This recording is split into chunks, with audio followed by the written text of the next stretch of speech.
আসসালামু আলাইকুম আরহামতুল্লাহি অবরকাতুহ। কাছে কিংবা দূরে, দেশে কিংবা প্রবাসে, যারা যেখান থেকেই আজকের এই দোয়া শিক্ষা ক্লাসে উপস্থিত হয়েছেন সকলকে জানাচ্ছি আন্তরিক মোবারকবাদ ও অভিনন্দন। প্রিয় ভাই ও বোনেরা, আল্লাহ রাব্বুল আলামিনের অশেষ রহমতে আমি আজকে আপনাদের কাছে নিয়ে এসেছি কিভাবে আপনি ফরজ সালাতের পর এবং সুন্নত ও নফল নামাজের শেষে কিভাবে আল্লাহ তাআলার কাছে আপনারা চাইবেন এবং কোন কোন দোয়াগুলো বেশি বেশি করে করবেন সেই বিষয় নিয়ে আজকের এই ভিডিওটি। আর ভিডিওটি শুরু করার আগে এখনও পর্যন্ত যারা চ্যানেলটি সাবস্ক্রাইব করেননি তারা এখনই সাবস্ক্রাইব করে পাশে থাকুন, আর যারা আগেই সাবস্ক্রাইব করেছেন তাদের জন্য রইল আন্তরিক মোবারকবাদ ও অভিনন্দন। এবং ভিডিওটি দেখার পরে যদি আপনার কাছে ভালো লেগে থাকে তাহলে তা অবশ্যই লাইক এবং কমেন্টস করে জানিয়ে দিবেন কেমন হয়েছে, আর তা অন্যের মাঝে অবশ্যই শেয়ার করে দিবেন। তো যাই হোক, ভিডিওটি লম্বা না করেই আমরা এখন দোয়া শিখব ইনশাআল্লাহ। বিসমিল্লাহির রহমানির রহিম। রব্বানা যালামনা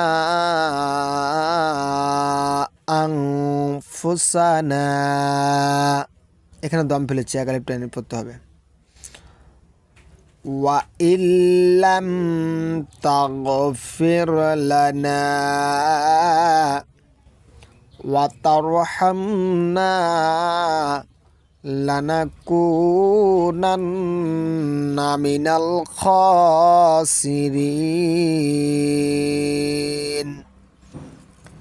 এটা হলো এক নম্বর মুনাজাত। ইবাদতের মগজ হলো দোয়া। মানুষ দোয়ার মাধ্যমেই তার ভাগ্যকে, তার তকদিরকে পরিবর্তন করতে পারে এবং সেই সাথে সুন্দর কর্মের মাঝে তার এই দোয়া করেই আল্লাহ তাআলার কাছে তার কর্মকে, তার ভাগ্যকে চেঞ্জ করতে পারে। দোয়ার এত বড় পাওয়ার, এর জন্য দোয়া করবেন বেশি করে।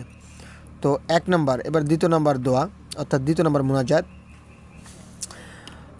রব্বানা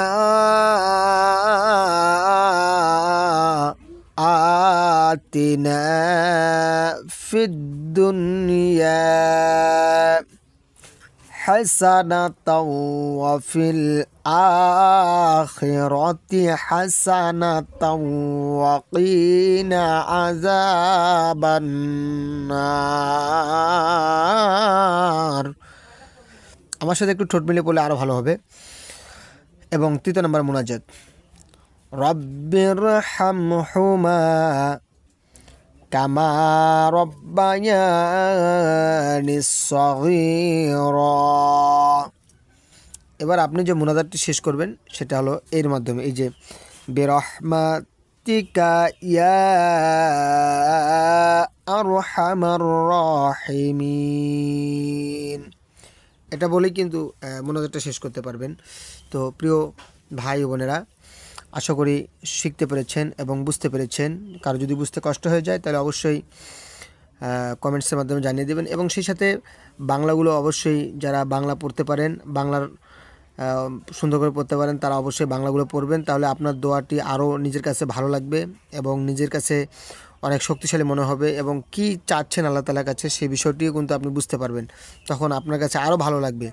এজন্য আরবির সাথে সাথে বাংলাটাও অবশ্যই বেশি করে পড়ে নেবেন, আশা করি ভালো হবে ইনশাআল্লাহ। তো যাই হোক, আজকের ক্লাস এই পর্যন্তই। আর পরবর্তী ভিডিও পাওয়া পর্যন্ত আমাদের চ্যানেলে অবশ্যই সাবস্ক্রাইব করে পাশে থাকবেন এবং লাইক কমেন্ট শেয়ার করে পাশে থাকবেন ইনশাআল্লাহ। সকলে ভালো থাকবেন, সুস্থ থাকবেন, নিরাপদে থাকবেন। আসসালামু আলাইকুম ওয়া রাহমাতুল্লাহি ওয়া বারাকাতুহু।